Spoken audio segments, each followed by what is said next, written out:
Será que eu poderei ser feliz? Há uma comoção por todo o reino, pois o príncipe, que agora é imperador, está retornando, e com ele o fim de uma guerra que perdurava há 100 anos. O povo fica eufórico com a chegada do novo imperador e comemora seu retorno. Mas alguém no meio da multidão olha com tristeza a passagem dele. Ela, com medo de ser notada por ele, se vestiu de homem, mas, para sua sorte, ele não a reconheceu.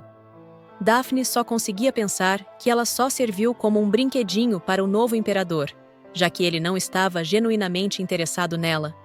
Sendo assim, ela quer se manter o mais longe possível dele e começar uma vida nova. Naquela noite, Daphne vai até uma estalagem passar a noite. Ela está aliviada em poder recomeçar sua vida após o falecimento do antigo imperador e riscar isso de sua vida. De repente, ela ouve barulhos estranhos e se lembra de que não trancou a porta. Ao se dirigir à porta, ela ouve uma voz que já lhe era conhecida, dizendo que não iria adiantar trancar a porta, pois a havia encontrado. Ela, em choque, pergunta a ele como a encontrou, e ele pergunta se ela pensou mesmo que ele não a notaria no meio da multidão durante sua passagem. Ele a segura contra a parede e diz que sabe tudo sobre ela, e que tudo foi conforme o planejamento, mas fica irritado ao dizer que no campo de batalha ele pensou nela, mas pergunta se ela em algum momento pensou nele. Acerad rasga a camisa de Daphne e diz que estava com saudades dela. Durante o momento de paixão, ele diz que a ama muito e que ela não faz ideia do quanto ele a ama. Alerta desta narradora: esta obra é Dark Romance Tóxico Chernobyl. Daphne então se pergunta: em que ponto a sua vida virou este caos? Voltando ao passado, há cerca de 12 anos atrás, Daphne vivia com sua mãe. Ela chega com flores para ela, toda sorridente, enquanto a mãe está sentada com um olhar vazio. A mãe agradece as flores, mas diz que elas estão tristes. Daphne pergunta se ela é uma menina ruim, e a mãe diz que não, pois o problema é que as flores são fracas e que sua garotinha é forte, e não irá murchar como elas, colocando o colar no pescoço da filha. O colar em questão faz com que os olhos de Daphne se tornem verdes, e ela pergunta à mãe se ela não gosta da cor azul de seus olhos. Mas a mãe lhe diz que, um dia, ela entenderá o motivo. A empregada anuncia a chegada do imperador à residência.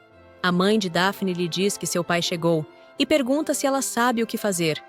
E Daphne diz que deve se comportar bem e jamais tirar o colar. O imperador chega sorridente chamando por Daphne e ela imediatamente cumprimenta o imperador. E este sorri, lhe dizendo que não há necessidade de formalidades. A mãe de Daphne diz ao imperador que ela é muito esperta e, pela sua idade, já lê vários livros de história. A verdade é que ela lê os livros, porém não os entende. E ela lembra que os tutores, na verdade, odeiam ela e sua mãe, já que falavam que elas eram a concubina e a filha da concubina. Daphne também se perguntava por que seus olhos tinham as cores diferentes dos olhos de seu pai. A mãe de Daphne diz ao imperador que ela será mais útil para ele e pergunta se ele não pode dar a ela um presente de aniversário. Ela então pede ao imperador que leve ela para o palácio. Dias depois, a mãe de Daphne a ajeita para que ela vá ao palácio. Ela diz à filha que todos no palácio irão adorá-la, e Daphne diz que não quer ir até lá porque está com medo. A mãe, visivelmente irritada, diz a ela que ela é forte e que deve mostrar a todos o quão esperta ela é. Ela aceita, e a mãe lhe diz para se divertir e para não tirar o colar. Daphne chega no palácio e fica deslumbrada com o lugar. O mordomo, que ficou desconfortável por ajudar a filha de uma concubina, diz a ela que a partir dali, ela poderia ir até Sua Majestade por conta própria. Ela fica pensativa, mas aceita encontrá-lo por si mesma. Durante o percurso, ela acaba se perdendo, e ao parar para descansar, encontra um menino que lhe oferece ajuda. Ele se apresenta como Acerad, e que tem 11 anos. Ela lhe diz timidamente que tem 9, e ele repete a idade, pensativo. Ele a acompanha até o prédio onde o imperador se encontra, e ela o agradece. Inesperadamente, ele aperta o ombro de Daphne com força. Ela reclama de dor, ele se desculpa e age de forma gentil. Já de volta à sua casa, ela pensa no quão estranho e gentil ele era, mas gostaria de vê-lo novamente. Durante o jantar, sua mãe lhe pergunta como foi no palácio. Ela responde que já contou diversas vezes, mas a mãe diz que quer ouvir mais vezes. De repente, a mãe começa a passar mal e acaba desmaiando, para o desespero de Daphne. Ela cai de cama, e o imperador vem para vê-la. A mãe, preocupada com sua filha, tenta falar mesmo estando debilitada, e o imperador lhe diz que cuidará de Daphne no palácio, o que tranquiliza a mãe, que dá seu último suspiro. O imperador, então, ordena que comecem a arrumar tudo para levar ao palácio e preparar Daphne para partir. No entanto, no momento em que as empregadas começam a arrumá-la, notam o colar que ela estava usando e dizem para que ela tire. Nesse momento, a cor dos olhos de Daphne mudam e o imperador acaba presenciando a cena, indo em direção a ela e querendo saber o que está acontecendo. Ela, aos prantos, pede desculpas ao imperador, até que ele se dá conta de que Beatrice, a mãe de Daphne, o havia enganado.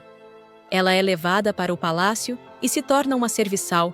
A empregada-chefe lhe dá ordens para limpar o saguão sozinha, pois ela é a filha de uma meretriz. Ela relembra de quando desenhava para sua mãe e de como ela a repreendia, lhe dizendo que não precisava herdar os talentos artísticos dele, o que ela entendeu que a mãe estava se referindo ao seu verdadeiro pai. De repente, Azerad surge no saguão e pergunta se ela está sendo maltratada. Ele pergunta seu nome e ela se apresenta, pensando que ele de fato não lembraria o nome dela sendo o príncipe herdeiro. Ele diz: a ela que irá lhe delegar outro trabalho e para ela acompanhá-lo. Ele pergunta a Daphne por que ela está fazendo aquele trabalho, e ela diz que é devido à sua mãe ter contado uma mentira. Ele, de forma categórica, lhe diz que os filhos não devem pagar pelos pecados dos pais, e que sempre a chamará, para que todos saibam que ele se importa com ela. De repente, o imperador entra no aposento e se depara com Daphne e Azerad, e pergunta o que está acontecendo. Ela pensa que, se ficar ao lado de Azerad, poderá ser feliz novamente. 7 anos se passaram, e agora Daphne é uma jovem. Ela vai de encontro com os passarinhos que cuida, mas ao procurá-los, os encontra sem vida na floresta. Um camponês vai até ela para saber o que aconteceu e diz a ela para fazerem um túmulo para eles. Ela chora e diz a ele que ela é amaldiçoada e que é por isso que todos a deixam. De repente, eles ouvem um estrondo e um aviso de que o imperador havia falecido. Ela vai até o príncipe e ele lhe diz que havia esquecido de chamá-la. Ela lhe diz que quer ser útil para ele. Ele puxa seus cabelos e diz a ela para que ela nunca se esqueça que ela pertence a ele e será para sempre dele. Ele se despede dela e diz que ela pode ir. Mergulhado em seus pensamentos, ele pensa no quão difícil está sendo ele se conter perto dela. Mas então, vemos aquele mesmo rapaz que a ajudou com os passarinhos, caído sem vida na floresta.